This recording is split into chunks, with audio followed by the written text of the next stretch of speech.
Hai guys, saya berada di legenda Tuan Tapak.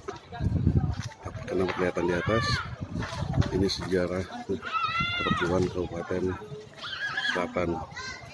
Yang bisa membacanya, sejarah dari Tuan Tapak mengalahkan dua naga.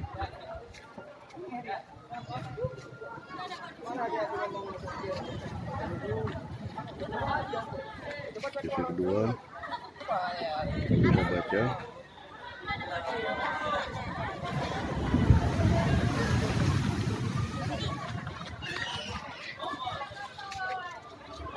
Ini kisah ketiga.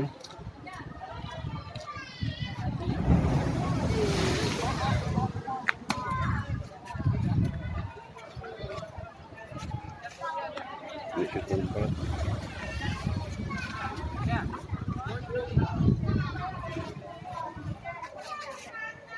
Ini set kelima.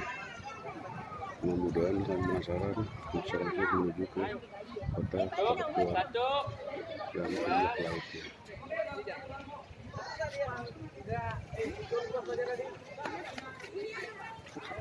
Di tempat beliau bersih. Oke, next.